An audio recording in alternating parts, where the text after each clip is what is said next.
Allison, are you there? So I just suddenly had a screen that said, "You've been disconnected because of an authentication error." The DMCA got you. Exactly. I bet you. And I just hit OK, and then and then it reconnected. It reconnected? Yeah, I've never seen that before. I bet it was text expander. Yeah, exactly. Luckily, I wasn't talking. It worked out okay, right? They'll never know. Yeah, no, I didn't notice till I saw your note in the chat there. And Travis, that was fantastic. Thank you so much. Excellent. Thank you very much. I am taking a sigh of relief now. So My favorite part was watching the blanket moving behind you, trying to figure out what was under it. Oh, it's a cat. Yeah. No, it's funny, and I didn't realize this would happen, but I really tried to focus. I kept zoning out when you're reading the headlines because I felt like I was watching the show, which I've done so many times. So I felt like, and I kept wanting to take notes like I normally do, but I'm like, no, wait, this is live. Yeah, so. If you'll notice, that happened to me once where you saw Tom just waiting for me to answer. I was like, wow, it's really interesting what he's talking about. Oh, I'm on the show. Yes. Yeah. So. Well, no, you were excellent with the analysis, so thank you so much. Awesome. You guys got to stop taking me so seriously. Show titles?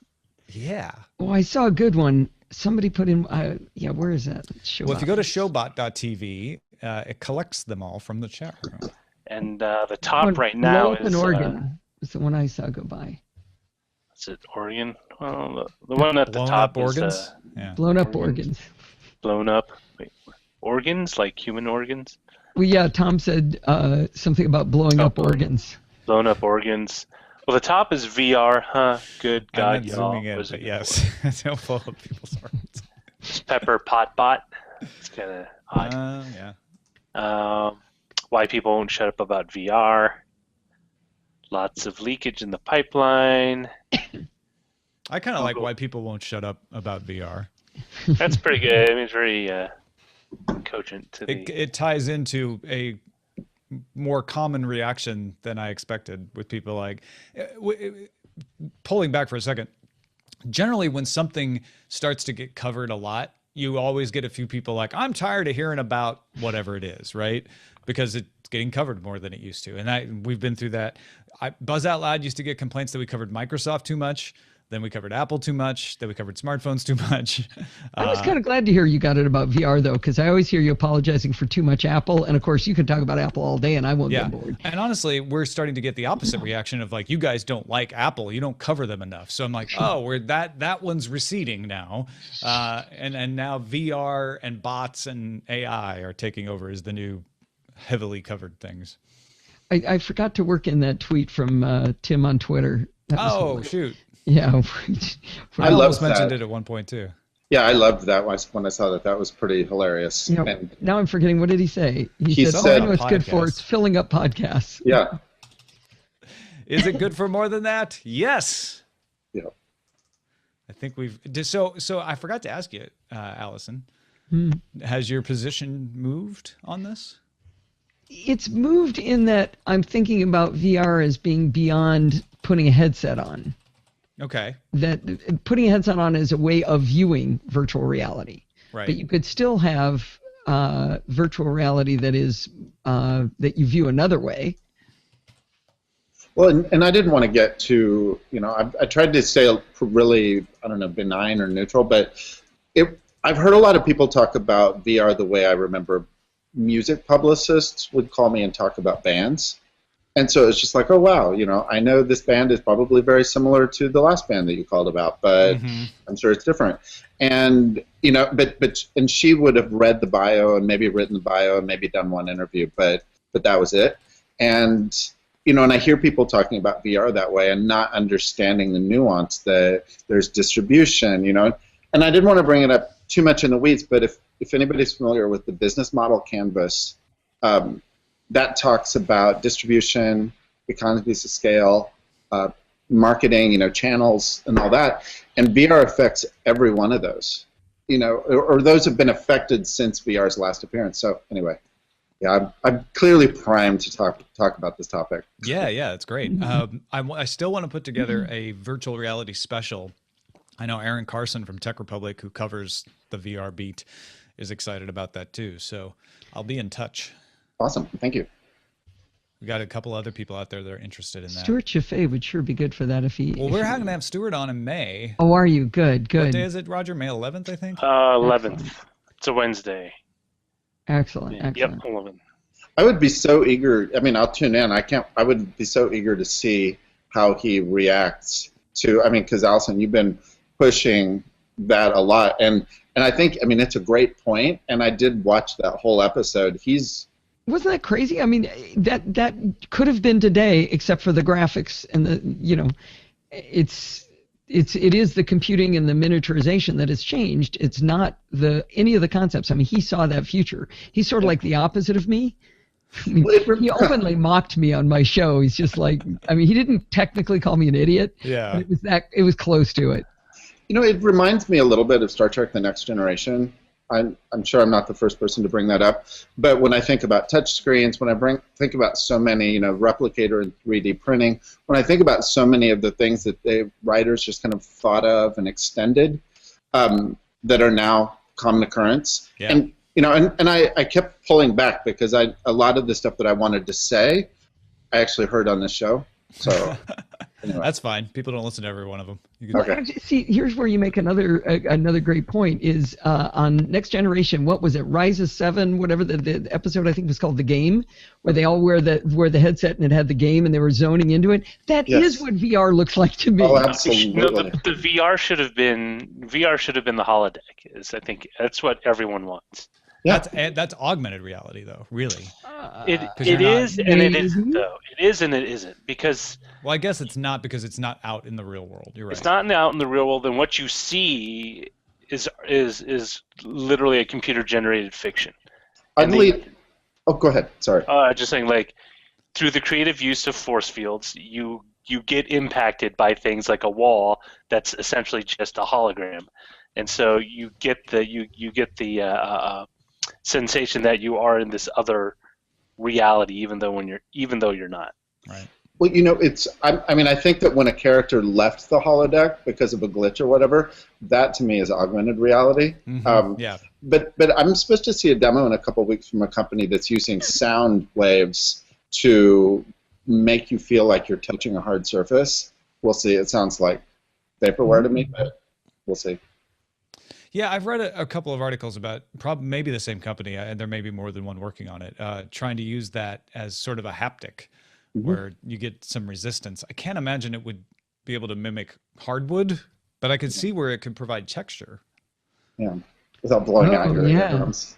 Yeah, that's kind of cool. The idea of that, the texture. Yeah.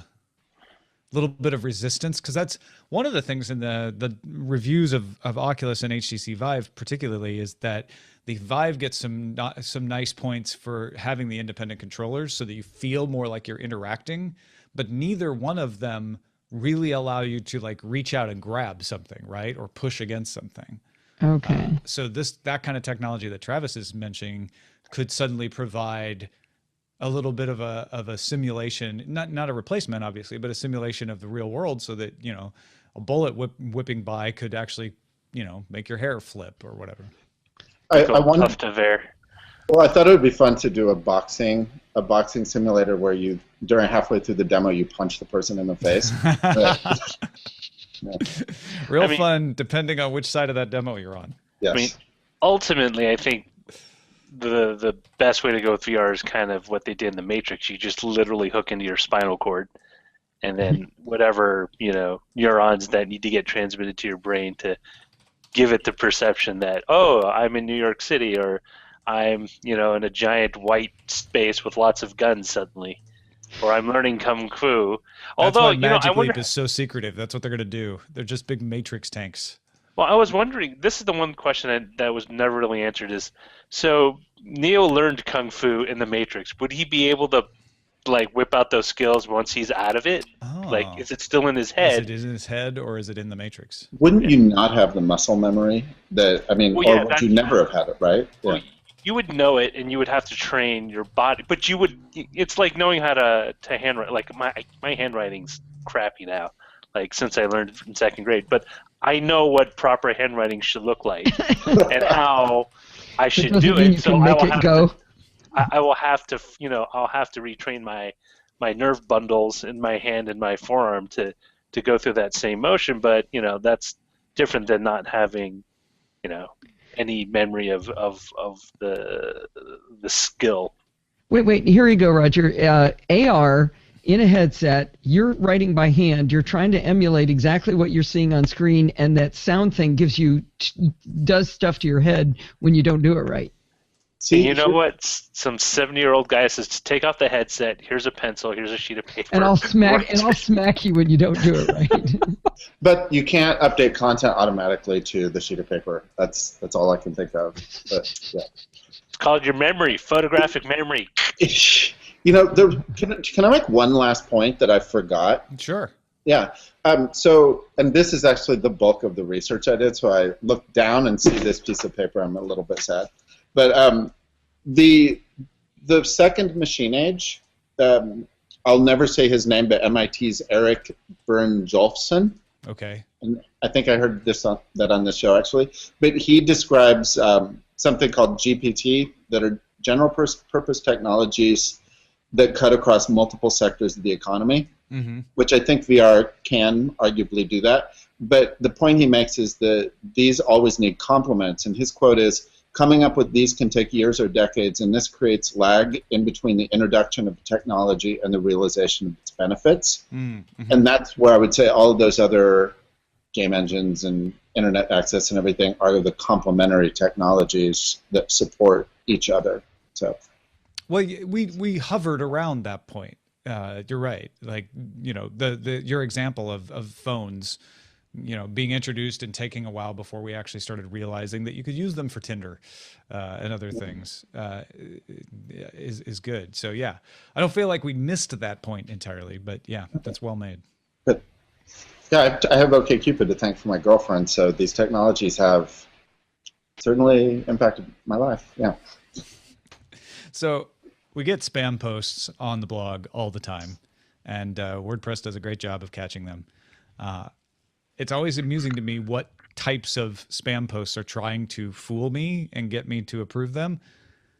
This one, the text reads, "Hi there, friends. How is the whole thing? And what you want to say regarding this paragraph?" Which is entertaining enough, but the title, the author, is Star Trek Timeline's Dilithium. Wow.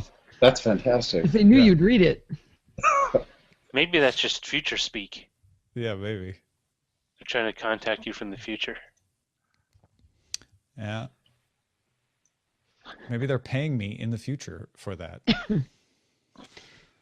TVIS, my girlfriend is... Oh, TV is my girlfriend. That's how it's pronounced. Is asking questions about getting podcasts transcribed for the deaf. So expensive is the problem. Yeah. Doesn't it seem that if I can talk to my Mac and have it transcribe what I say, and I can do speech to text on my Mac, and I can pipe audio out of my Mac, shouldn't I be able to pipe it out, turn around, and send it back in? I have yet to be able to figure out how to do that, but I'm thinking between Loopback and Audio Hijack, I should be able to get this to work. Or use a second computer. Yeah, you could use a second computer. That would just obviate it.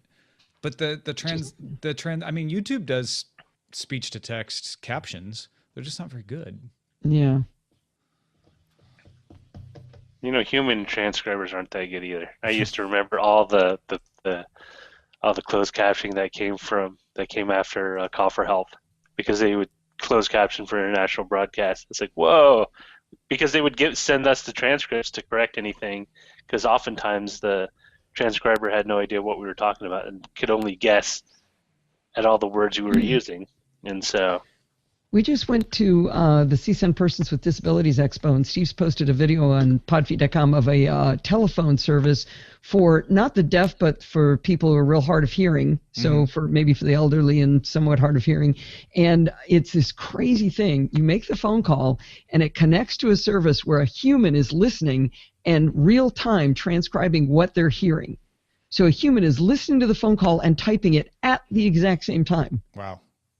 The guy said, yeah, these people are weird as heck. I actually interviewed for a job doing something like that for Sprint in Austin. I didn't get the job. I don't think my typing was fast enough.